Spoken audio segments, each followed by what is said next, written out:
when I'm Mary Poppins, y'all. the Watchers with Stan Lee. That was amazing. Howard the Duck. Yes. Yo, that just stuck out to me. So funny. He's talking. He was on that Ravager place. Yeah. Cosmo the dog also showed up. Yeah. Star-Lord defeated his dad as Pac-Man. Oh yeah, dude! I forgot about that. He uses celestial power to actually turn into Pac-Man. Yeah. Oh, also we saw the Grand Master. Oh, and then Ayesha. That's like the big thing. I was sitting there. I'm like, please be Adam Warlock. Please be Adam Warlock. Yeah, and she's like, I've been doing this for a long time and whatever. And then she's like, I think I'm gonna call him Adam. Yes. So that's the next person that they have introduced into the MCU. The Watchers one is hilarious. Yeah, because Stan Lee's like, hey, you guys are right home. What am I gonna? Oh gosh. Just the way that he's placed in these movies. Yeah. He's all powerful. Yeah, people think that it's just cameo because he's the creator of Marvel and stuff. Yeah. But I feel like he has something. He is something more than what he's letting on. See, like, there's like he's been all over the place, obviously, and he was in the first Captain America, meaning he's pretty long lived, and he looked exactly the same. But he also didn't totally collapse when he drank Thor's alcohol that was meant for gods. Exactly. You know, and Eternal would be something like, in a sense, it's OP, but without being too OP, and maybe it also has to do with his age. Hey guys, what's going on? It's DJ with my brother Gemini. Whiskey. Spirit of Bears. Kind of cool. Bring you another Justice Clubhouse Podcast, number 16. This episode is going to be based on Guardians of the Galaxy, Volume 2. You guys could find the speed show right here. Roll the clip. In 2014, Peter Quill, Gamora, Drax, Rocket, and Baby Groot are renowned as Guardians of the Galaxy. Ayesha, the leader of the Sovereign Race, has the Guardians protect valuable batteries from an interdimensional monster in exchange for Gamora's estranged sister Nebula, who is caught attempting to steal the batteries. After Rocket steals some for himself, the Sovereign attacks the Guardian ship with a fleet of drones. The drones are then destroyed by a mysterious figure, but the Guardians are forced to crash land on a nearby planet. The figure reveals himself as Quill's father, Ego, who invites Quill, accompanied by Gamora and Drax, to his home planet, while Rocket and Groot remain behind to repair the ship and guard Nebula. Meanwhile, Ayesha hires Yondu Udanta and his crew, who have been exiled from the greater Ravager community for child trafficking, to recapture the Guardians. They capture Rocket, but when Yondu shows reluctance to turn over Quill, his lieutenant Taserface leads a mutiny with the help from Nebula. Taserface imprisons Rocket and Yondu aboard Yondu's ship and executes his loyalists, while Nebula leaves to track down and kill Gamora, whom she blames for all the torture inflicted on her by her father, Thanos. While in prison, Rocket and Yondu bond. Groot, together with Yondu's loyalist Kraglin, frees Rocket and Yondu as they destroy the ship and its crews as they escape, though not before Taserface tips off the Sovereign Fleet. Ego explains that he is a godlike celestial, a millennia-old consciousness that manipulated the matter around it from the planet with itself at the core. Ego eventually formed a human guise to travel through the universe and interact with other species to escape his loneliness and discover a purpose, eventually meeting and falling in love with Quill's mother, Meredith. Ego hired Yondu to collect the young Quill after Meredith's death, but the boy was never delivered to Ego and had been searching for his son ever since. He teaches Quill how to manipulate the celestial power. Nebula arrives at Ego's planet and tries to kill Gamora, but fails, and the pair reach an uneasy alliance when they discover the caverns filled with skeletal remains. Ego reveals to Quill that in his travels he planted seedlings upon thousands of worlds which can terraform them into new extensions of himself, but they can only be activated by the combined power of two celestials. To that end, he impregnated countless women and hired Yondu to collect the children. Ego killed them all when they failed to access the celestial power. Ego forcefully uses Quill to activate the seedlings, which begin to consume every world. Quill fights back after Ego reveals that he deliberately caused Meredith's death as his love for her distracted him from his purpose. Ego's pet empath Mantis grows close to Drax and warns him, Gamora, and Nebula of Ego's plans as Rocket, Yondu, Groot, and Kraglin arrive. The United Guardians reach Ego's brain at the planet's core and fight the Sovereign's arriving drones. Rocket makes a bomb out of the stolen batteries that Groot plants on Ego's brain, while Quill battles Ego with his newfound celestial powers to allow the other Guardians to escape. The bomb explodes, killing Ego and causing the planet to disintegrate. Yondu sacrifices himself to save Quill, who comes to realize that Yondu did not deliver him to Ego in order to spare him from the fate of Ego's other progeny, and that Yondu was Quill's true daddy. Having reconciled with Gamora, Nebula still continues to set out and attempt to kill Thanos. The Guardians hold a funeral for Yondu, which is attended by dozens of Ravager ships, acknowledging Yondu's sacrifice and accepting him again as a Ravager. In a series of post-credit scenes, Kraglin takes up Yondu's telekinetic arrow and controls Finn. Ravager leader Stakar Ogord, inspired by Yondu's sacrifice, reunites his ex-teammates, Martin X Tanaga, Charlie 27, Stakar's female counterpart Alita Ogord, Mainframe, and Krugar. Groot starts growing into normal size, exhibiting typical teenage behavior in the process. Ayesha creates a new artificial being with whom she plans to destroy the Guardians, naming Adam, and a group of uninterested watchers listen to an informant in the form of Stan Lee, discussing several experiences on Earth. Did anyone catch the Avengers tie-in, Doctor Strange tie-in, Thor Ragnarok tie-in, Stan Lee as a watcher, Howard the Duck, Cosmo the dog, and Adam Warlock?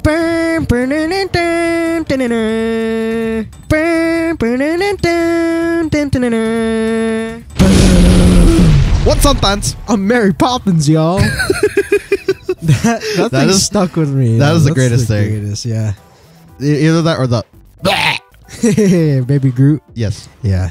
That's my sentence. So it's picking up right where we left off in the first film. So this actually, even though it's released in 2017, this is based in 2014. It's just a couple months after they defeated what's his face, the blue face Ronan? guy. Yes, Ronan, the accuser. Yeah. And they set away the Power Stone. So in the biggest gist of this is family. They continue to grow as a family, as the Guardians of the Galaxy, and they're actually doing like legitimate work. Yeah. They're doing actual work here. And the protectors of the universe. Yeah. So their first main one was they're protecting the sovereigns from like a giant monster, ugly, like... Yeah, I forgot what it exactly was called, but Ew. He called it a spider monkey or something like that.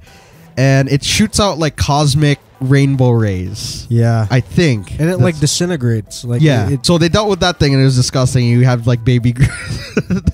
Baby Groot was just dancing. That was amazing. That's the greatest title sequence. Yes. And he was just dancing while his teammates were getting asses kicked. Obviously, they bring the thing down. I honestly thought that was going to be like the climax of the film from how the trailer showed it. Yeah.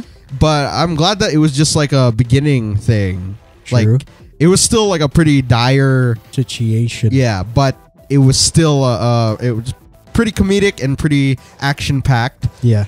And they go to the sovereign people who thank them for their, what do you call that? Their service. But and obviously Starlord makes his very smart remarks and he flirts with the high priestess Ayesha. I'll show you like the traditional ways of making baby making. And she's like, yes, I will do that for scientific reasons or something like that. All the while, he's trying to maintain this whatever he has with Gamora.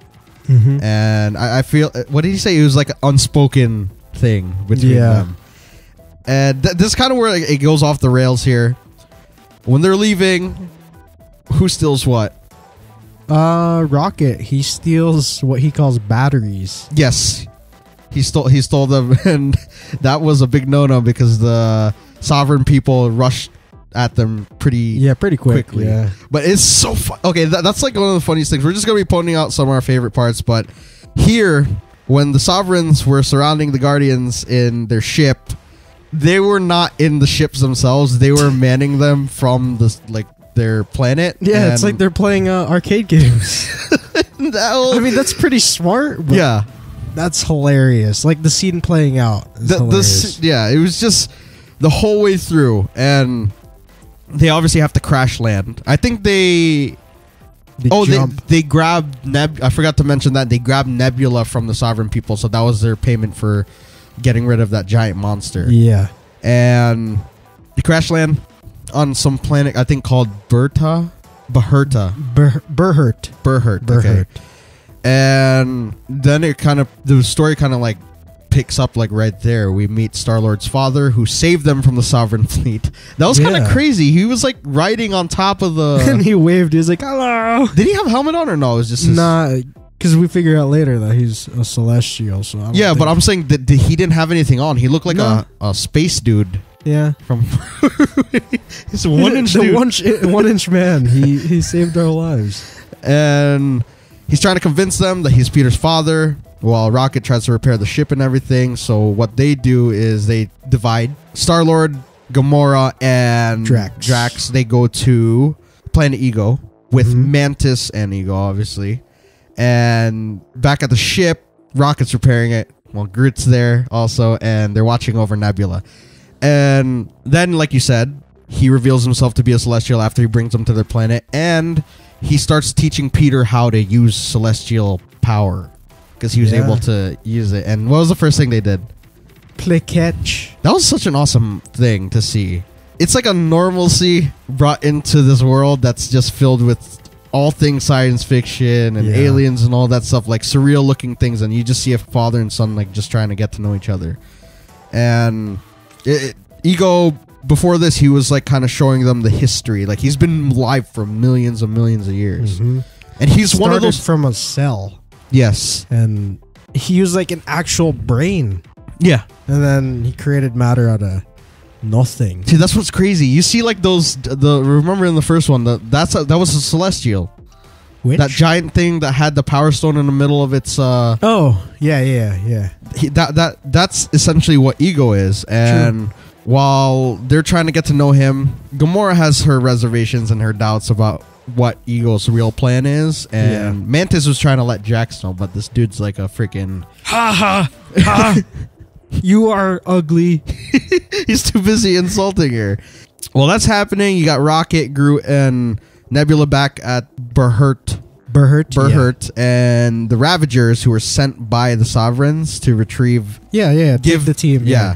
So that they could be killed. Do you want to explain that part? It's just like, that was crazy. Apparently, Rocket knew that they're coming, so he set up a trap for all of them. He is one sly dude. That was amazing. I mean, he's not a dude; he's a raccoon. Yeah. He was a boss in that part. He called him a trash panda. Yeah, that's so mean. Is that any better? No, it's so much worse. And he gets a lot of the Ravagers. He takes out all of them, or a lot of them. But I'd say half of them, because there's still a lot more behind Yondu when he shows up. Yeah. And but before that, go ahead. How they got the mission was because Yondu and his Ravagers were on some sort of planet. I forgot what the name was. It's like a hooker planet. Yeah, basically. Yeah. Like with cyborgs. Mm-hmm. And Ayesha rolled through with her very long walk. Majestic. Yeah. Very, very majestic. She was taking like a centimeter steps just to get to him. As the two people rolled out the carpet underneath her.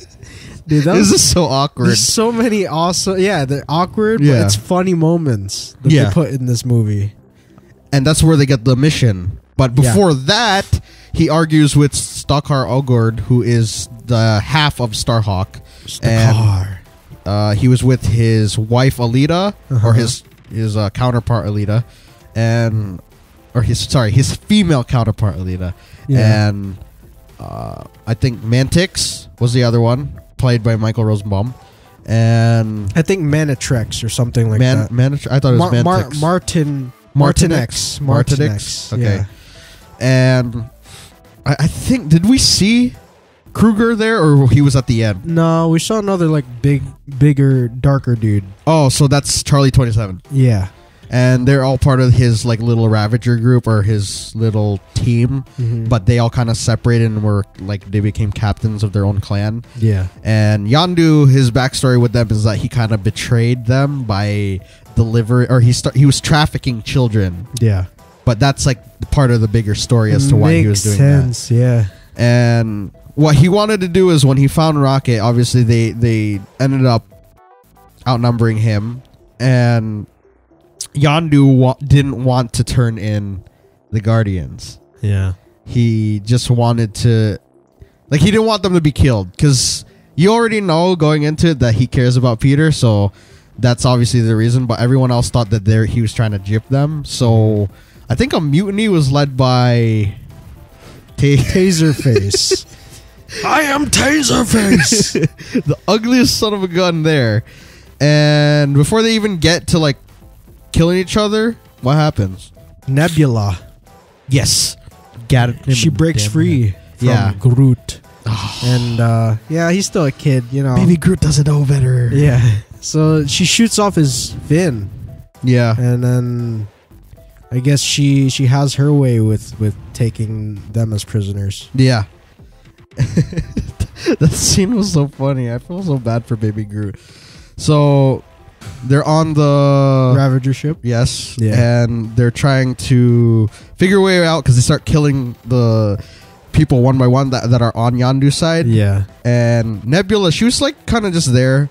You know, they didn't want to take on her because she's Thanos' daughter and they're scared. But Yondu gets locked up with Rocket.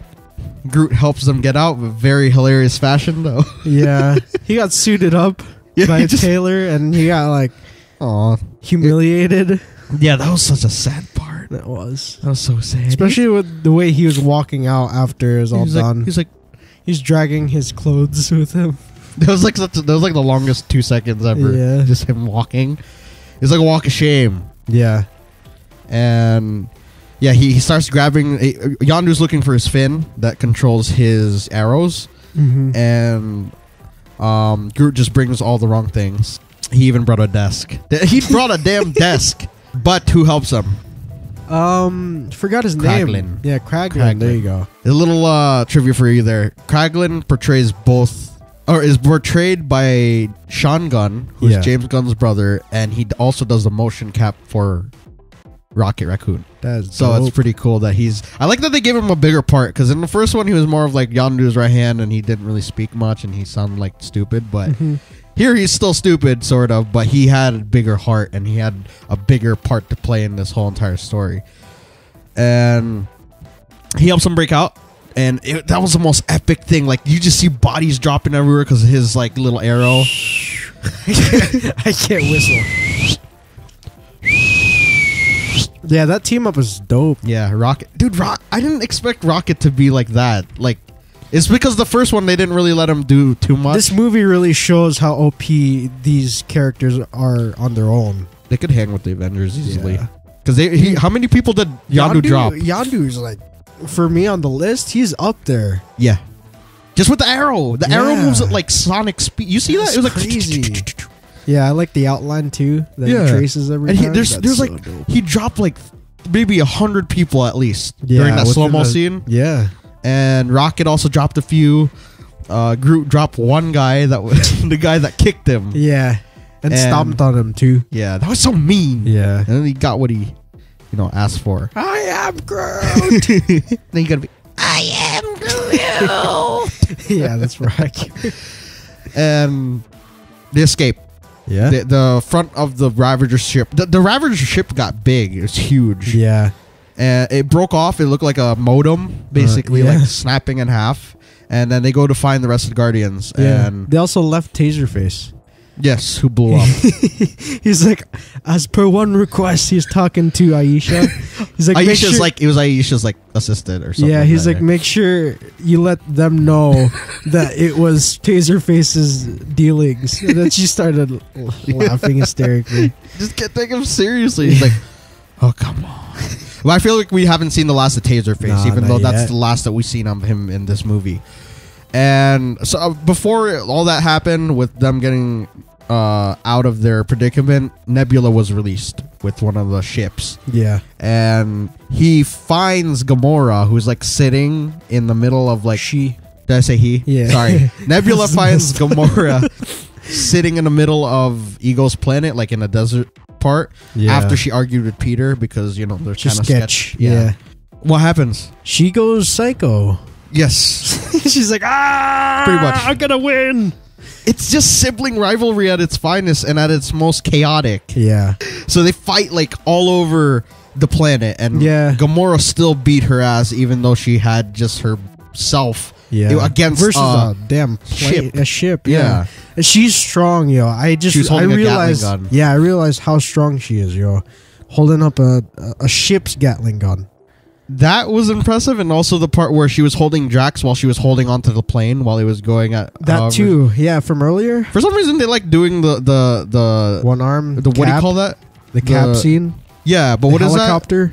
What is that? Flexing. No, what's the exercise itself? They like doing curls for some reason. Curls. It's a Marvel curl. And Drax, that was she's insane. Strong if she could hold him. Like yes. And he's strong for tanking all those trees. Yeah. The ship takes more damage than they do, honestly. I think they could be okay make material out of their skin. Yeah. And that's another thing that was cool. They had like new like gadgets so that they could breathe in space, and they had these things designed by Rocket that allowed them to fly, like rocket packs. Mm-hmm. Obviously, they would be called that. While they take their fight down into like the caverns of Ego's planet, they find what? After, they find the light, which leads them to a pile of dead bodies. Yes.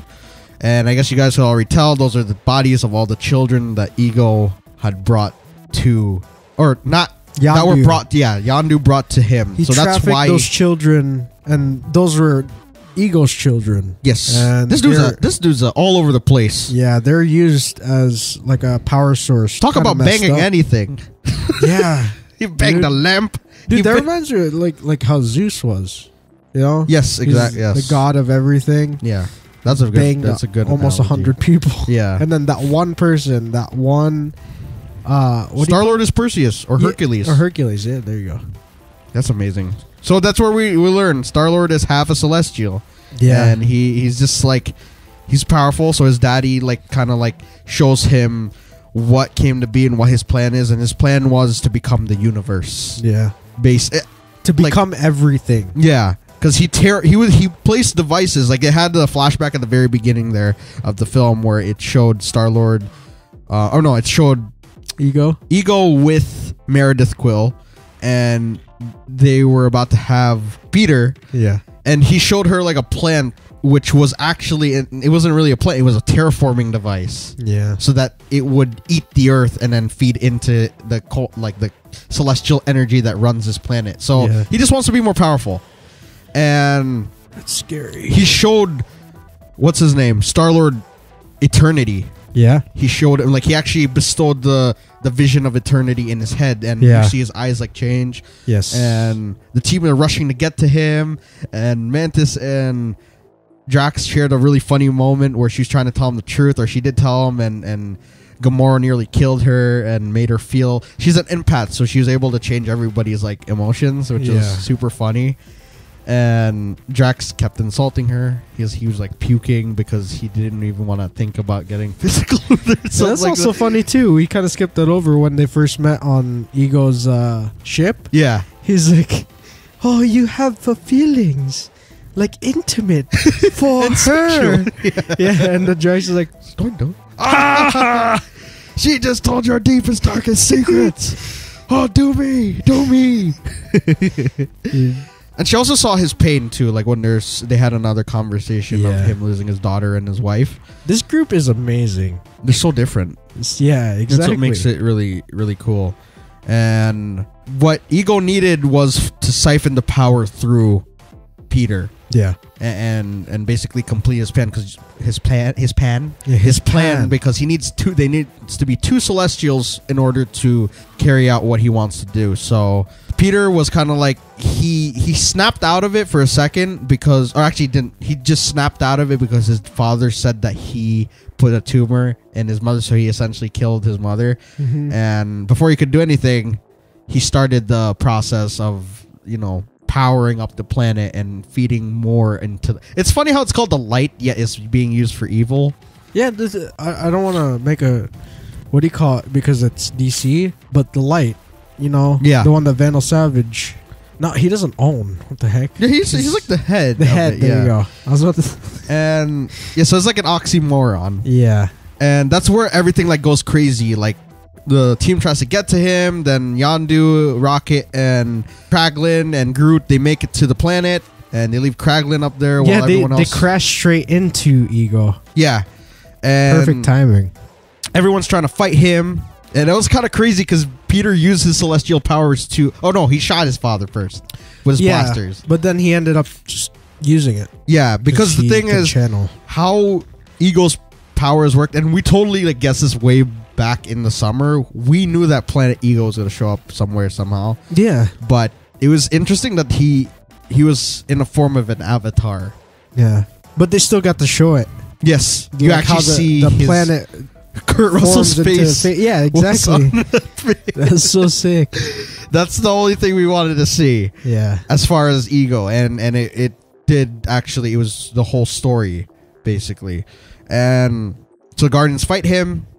And he's a Celestial, so he's not easy to go down. So they decide to plant a bomb using the batteries that they got from the Sovereign to power. And essentially, he has a nervous system going through. It's just a normal human body as a planet. And they try to get to his brain, or his core. Or it destroys core and destroys brain.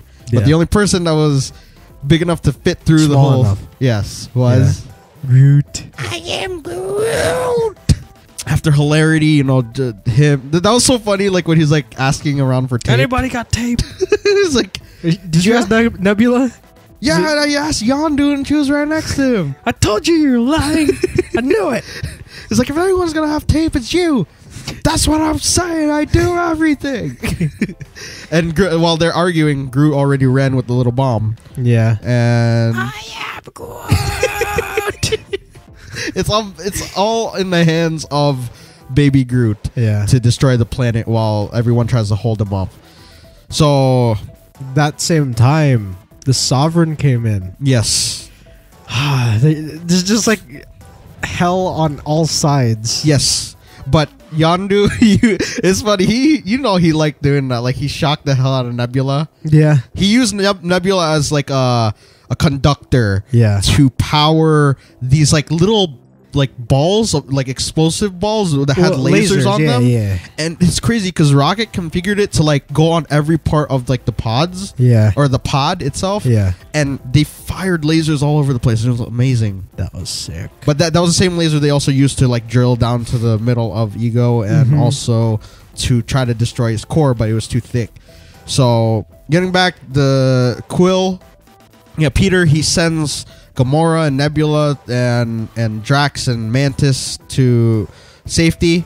Yeah. And Mantis tried her best. She was using her She put him to sleep for a bit. Yeah. But, they had no choice but to run to Kraglin, who was already waiting for them in the escape pod. Yeah. And Peter, Rocket, out of everybody, Yondu. Yeah.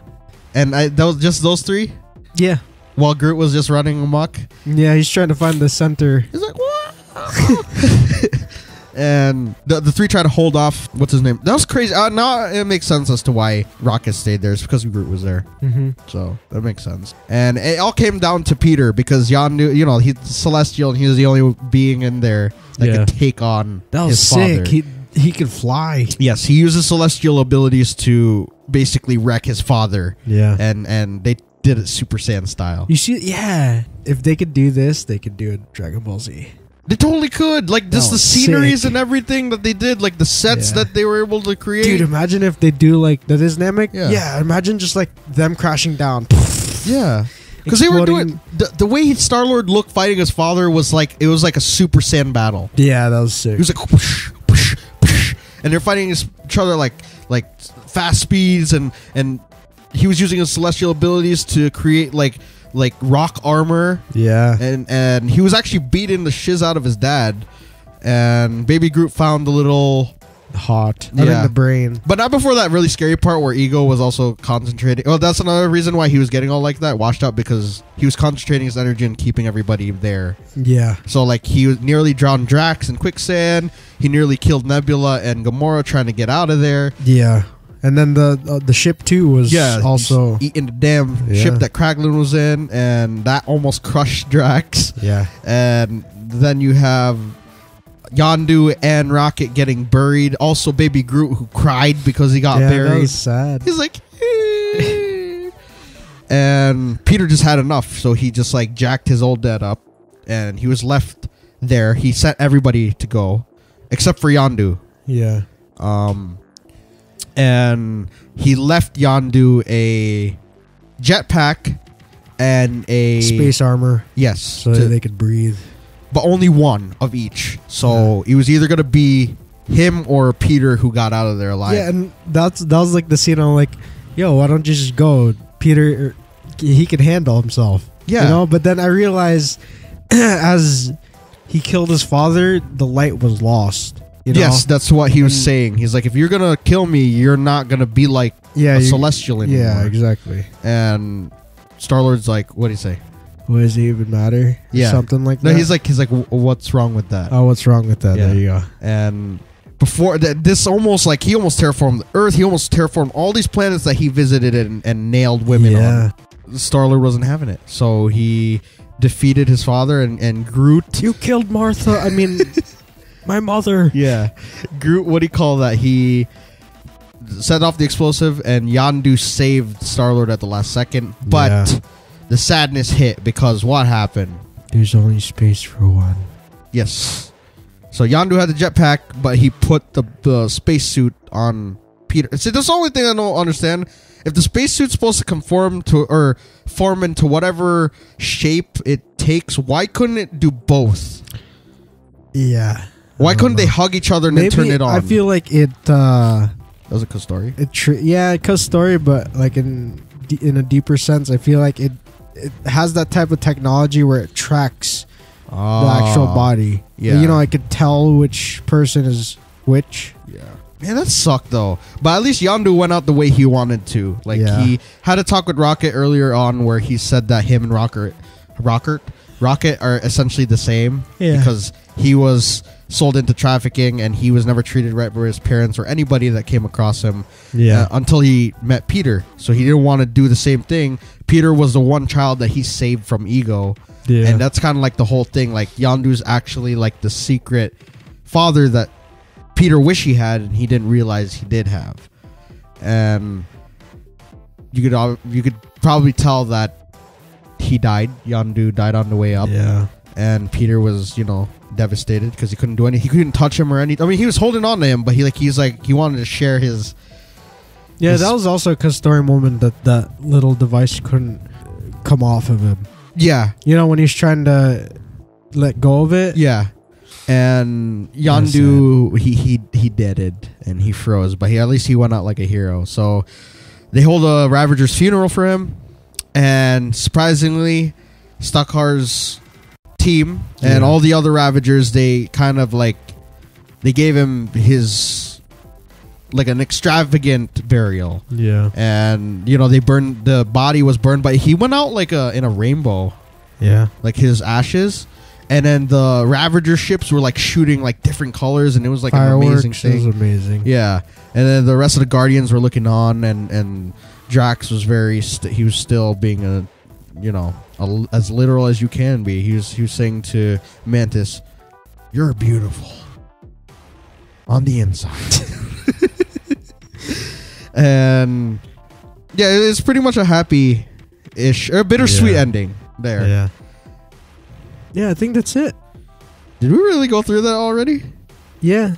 Yeah, the sacrifice, Yondu sacrifice, the Ravagers had the party, and then it went into credits. Yes. Okay. Or the first part of credits. Yeah. So the first post-credit scene was Kraglin trying to control the arrow because he got Yondu's, his fin and the arrow from him from So Peter. anyone can put the fin on. Yes, but it just takes, And while he was doing it, he accidentally shot Drax in the chest. He's like, ah! Yeah. This is so funny. Stakhar, he puts together his team, which is consisting of, let's read this real quick. Michael Rosenbaum as Martinix Tanaga, who is he looks like Iceman. Nice. Ving Rhames as Charlie 27. Nice. Pulp Fiction people. Michelle Yeoh as Stakhar's female counterpart, Alita Agord. And there was a CGI characters of... This is who I thought Michael Rosenbaum was playing before, which was Krugar. And he ties in to Doctor Strange. Because he was doing the Eldritch magic. Yeah, that was sick. That was pretty awesome. And Miley Cyrus voices mainframe. Oh. So... Oh, what?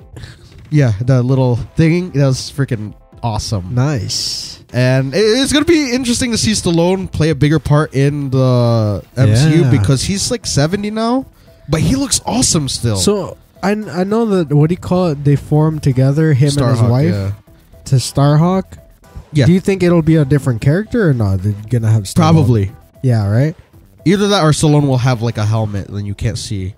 Yeah, but like you said, he's 70. It'd be fusion. Exactly. So it turns into someone else. Yeah, that would be awesome. But it was interesting. Michael Rosenbaum, huge fan of him. I watched him that's Smallville, crazy. I follow him, and then a couple weeks ago, maybe a month ago, he announced that he's like, "Oh, I've been casting. I've been holding this off for a while, but I'm in Guardians." I think because James Gunn and him are best friends. So he's like, don't you say anything. Nice. I'll get you a part in this. Nice. But that's sick, dude. We also saw, what do you call that? What else happened here? The Watchers with Stan Lee. That was amazing. And what's Groot? He's turning into a teen. That's so funny. Starlord's like, what did I tell you? You gotta clean your room and stuff. He's like, I am Groot here with an attitude. Funny. He was saying you're leaving your branches all over the place or something like that. Something weird. Oh, and then Ayesha. That's the big thing. I was sitting there. I'm like, please be Adam Warlock. Please be Adam Warlock. Yeah, and please she's like, I've been doing this for a long time and whatever. And then she's like, I think I'm going to call him Adam. Yes. So that's the next person that they have introduced into the MCU. The Watchers one is hilarious. Yeah, because Stan Lee's like, hey, you guys want to ride home? What am I going to... Oh, gosh. Oh, gosh. And they just leave him there. So that was pretty much for the... There was a lot of post-credit scenes in this one. Yeah. I loved it.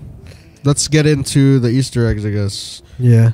Sorry, in the movie theaters, I love how people just walk out. Yeah. Like, they don't realize that you have to wait until you have to wait until you see the next Marvel logo. You know, there's still a lot before that. Just stop. Like, why don't you just stop and wait? And they're the ones that's making fun of us. Like, oh, they're waiting in the theater. They're dumb. But y'all don't realize we paid $17. We paid $17 for that movie. We're best believe we're gonna see every second of that movie. Yeah. I Am Groot was in the credits all over the place. Jeremy pointed that out to me while we were watching. Yeah, that's pretty awesome. Just all over the place. Howard the Duck. Yes. That just stuck out to me. So funny. He's talking. He was on that Ravager place. The hooker. Yeah. Yeah, the hooker. The hooker planet. Seth Green is awesome. Yeah. Cosmo the dog also showed up. Yeah. Knight Rider was mentioned. Kit. The Watchers. Yeah. And yeah. They're really weird looking people. And Stan Lee is apparently their informant on Earth. If he's not a Watcher, he is. What did you say that he was? Yeah, I theorize that he's an Eternal. He's someone bigger than might very well be than what we think. Yeah. Yeah, because he's everywhere, but nowhere. Cheers was mentioned. These are like references made by Starlord. Yeah. Sam and Diane, Smurfette, Mary Poppins. when I'm Mary Poppins, y'all.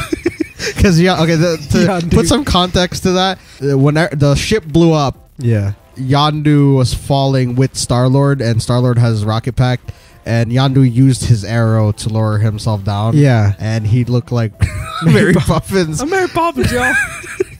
I like how Starlord just turned at him. He's like, haha. He looked like Mary Poppins. He's like, is he a cool dude? He's like, yeah, man. He's amazing. Star-Lord defeated his dad as Pac-Man.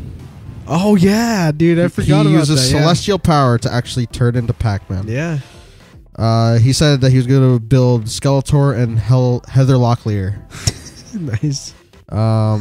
Like Jeremy said, Eternity was mentioned, and that's a character in comics. Oh, nice. And I think that, I don't know if you remember this, but I think the scene when Peter was holding the Power Stone in the first one, and he saw his mother, I think his mother is Eternity. You think so? Yeah, I think that's what he saw. That's why he was like, he saw like beyond the universe, and maybe it's in the shape of his, or maybe it's beyond in the eyes of the universe. Aren't there Beyonders too? Yeah, I think those are bad guys. The Beyonders. And dude, since we're already there, like they're already in celestial planes. Yes, you know, when it comes to that sort of story, Cosmos. Yeah, they should do the brothers. They're also Eternals. Yes, the red and blue. This is probably who Stan Lee is. Shit. He's probably one of the brothers. Brothers. Dude, that'd be sick. Civil War was mentioned because Stan Lee mentioned that he had just dressed as a postman. Oh yeah. But see, that's what I don't understand. Was it because this is supposed to take place in 2014? How did he know that? Or was he planning to dress as a postman? Was he like, I think maybe we must have misheard that. Maybe he was saying that he was going to dress as a postman. Maybe, yeah. Maybe, or they know that Civil War is going to happen. That's exactly what he's going to do. That's he's the Eternal, yo. Yeah. He knows everything. Honestly, going into this movie, I thought that Star-Lord was either going to be an Eternal or a Celestial.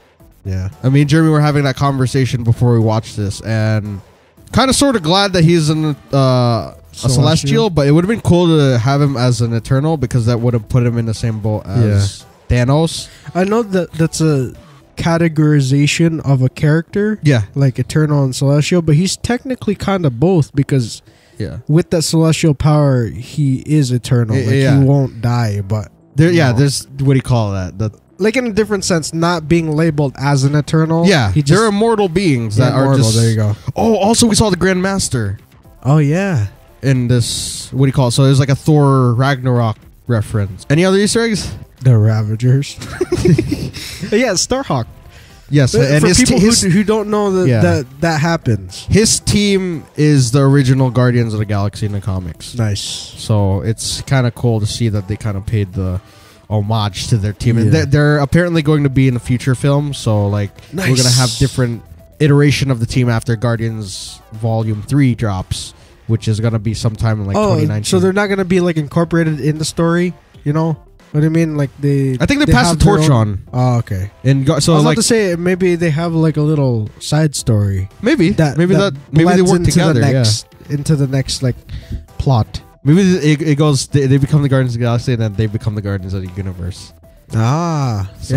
I don't know. So something different. Now theories and what's to come. That's hard because the Avengers Infinity War is going to feature the Guardians, and seeing as that Zoe Saldana said that they just finished filming for the first one, I think they're going to be making more of a cameo in the Infinity War, and it'll be mostly the Avenger. Gauntlet. Yeah. She spilled the beans. Basically, yeah. She said James Gunn said it won't be called Infinity Gauntlet, but he didn't say it won't just be called Gauntlet. Yeah. So Marvel. This dude tricks everybody. He said that Ego of the Living Planet wasn't going to be in it, but it was. Yeah. But yeah, moving forward, the iteration of Guardians that we're going to see in Infinity Wars is going to be 4 years in the making. So the team has evolved since the events of this movie. Yeah. And so they obviously they're probably gonna have way more knowledge. That's where they're gonna come in the second movie. I think they're gonna do more damage to Thanos. Thanos in the first movie, he'll probably be more like wrecking everybody. Yeah, I could have honestly seen Starlord taking on Thanos with his celestial abilities, but without them, he will just be like a fly on the wall. Yeah, actually, everybody in the MCU compared to Thanos, if they don't depower him how he is in the comic, he will absolutely obliterate. You think there's gonna be big deaths? Yeah, sadly, because we saw Yondu die, and he's a big character in these things. And, you know, Jeremy was saying that characters never really stay dead anywhere in comic book land. Especially in Marvel. Yeah, but Yondu seems to be gone. We didn't see that one coming. They burned him. Yeah. Oh, and Quicksilver. But dang it, you have to remind me Quicksilver. Thanos just, like, I think that his role in here, like, apparently from what Feige said and the Russos and everybody that's, you know, have to deal with his character, James Gunn, they said that Thanos' like motivation is very similar to his in the comics. Yeah. So in the comics, it's like impressing Lady Death. So maybe Gela's Lady Death in this sense, because I don't see them. That's who she seems to represent in Thor Ragnarok. See, that's gonna be crazy because from going to this and then to Spider-Man, it's gonna be a shift because that's more grounded than anything. So we don't really know how that will tie into this because that is sort of his origins there. So he's kind of has to gain his reputation moving forward. Is he in the upcoming Infinity? Yes, Wars? He's in both parts. Oh, okay. Peter Parker. Yeah, and so that's all we know is that there's some part. We're going to see Peter Parker and Starlord and Captain America and Thor and Iron Man all together. You think so? Yeah, and the Guardians. Everyone's going to be together at some point. Yeah, but I feel like in that sense, since you just said that he's grounded, he's like a street level, I feel like he will be like cameoed like in the first part with the Defenders and people like agents. I Shield, would love to see Defenders. I just want to see. That'd be sick if like I'm so biased towards. It's like Daredevil. One of those shots where there's just havoc everywhere in New York City, and then it pans. It starts with the street level heroes with the Defenders and Spider-Man, right, and Punisher and stuff like that, and agents. It has Sky and stuff, and then the camera goes up to higher the people that are flying and stuff like Iron Man and all those. Dude, that would be amazing. Or do you know what would be crazy is if they were like fighting on the same plane. Yeah.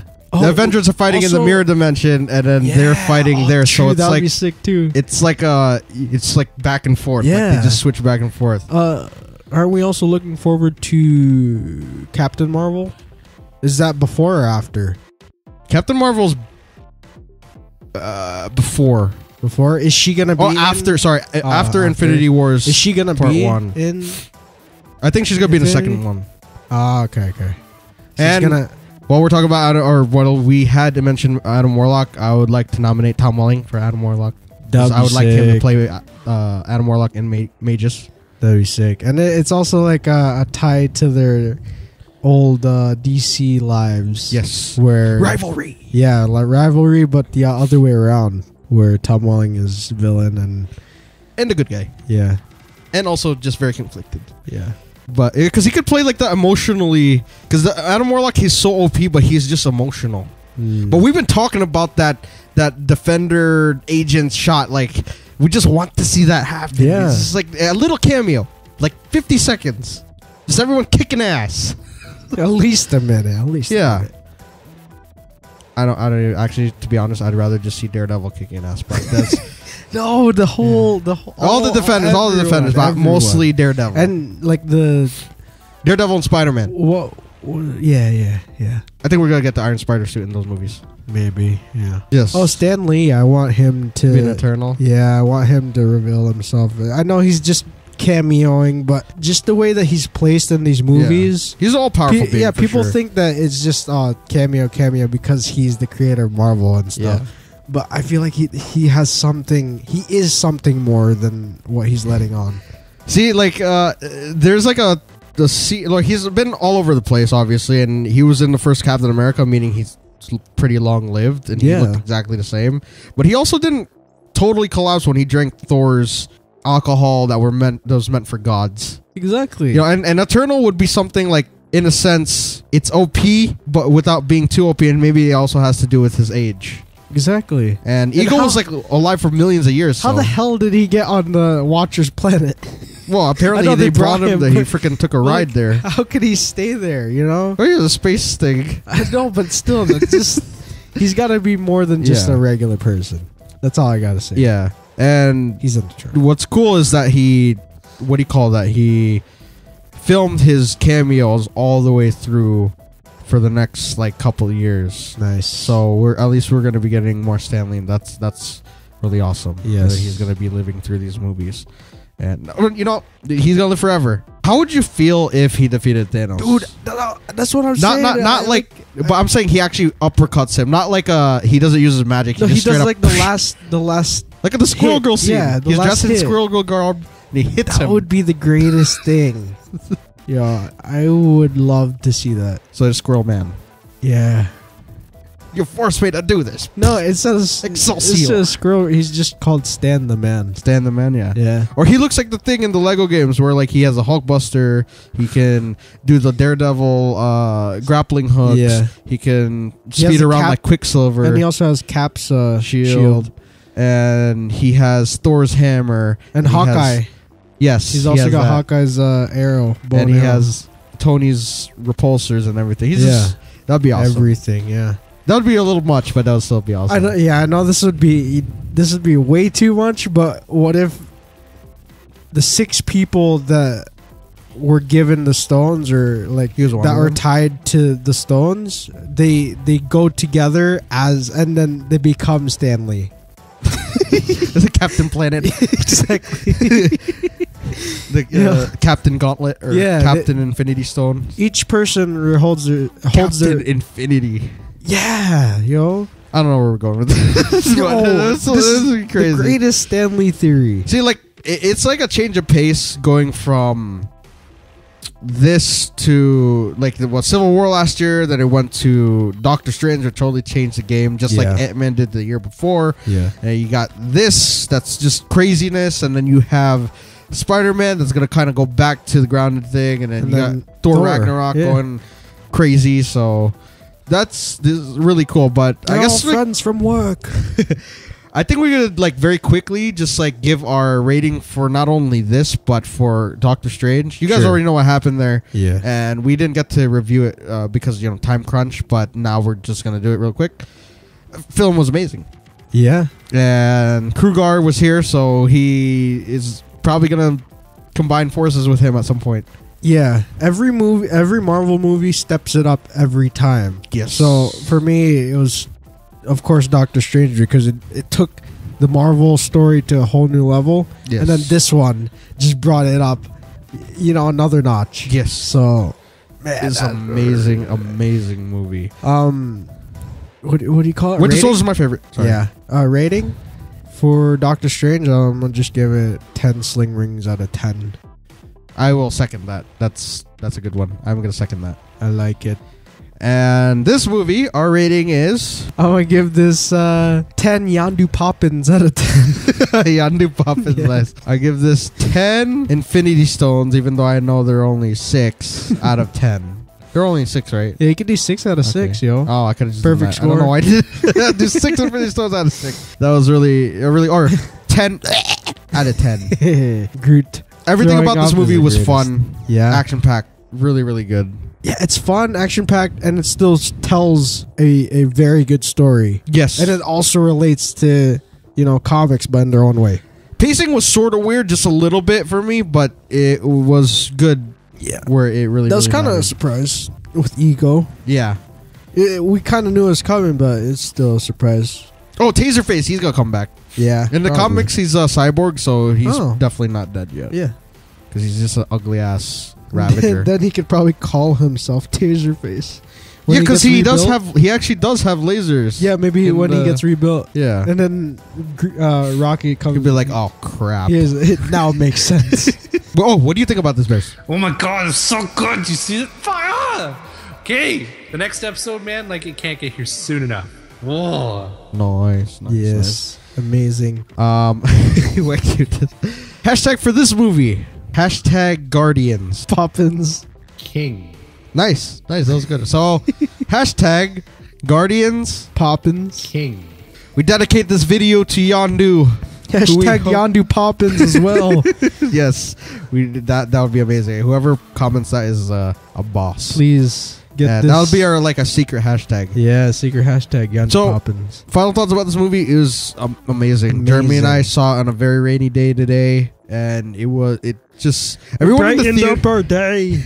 Everyone in the theater was laughing, and we were all it was so epic. Crazy. This is a Marvel movie, comic stuff. Yeah, but all ages, and all genders and all races. Everyone. Everybody. When was we there. went into the theater, everyone was there. We have old people. We have wife with kids. Yeah.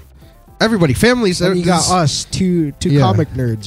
It's so crazy. I like seeing stuff like that where movies like this can bring people together. Yes, and I love that everyone was laughing together, and just all the scenes, we all understood this, and we all sat through the credits, or most of us sat through the post-credit scenes, and this is a really good movie, a really, really good one, and we can't wait to see Spider-Man: Homecoming, and then Thor Ragnarok, and then Black Panther, and then Infinity Wars, and then Captain Marvel, and then Inhumans is also going to debut on IMAX, the first 2 episodes at the end of the year. Yeah.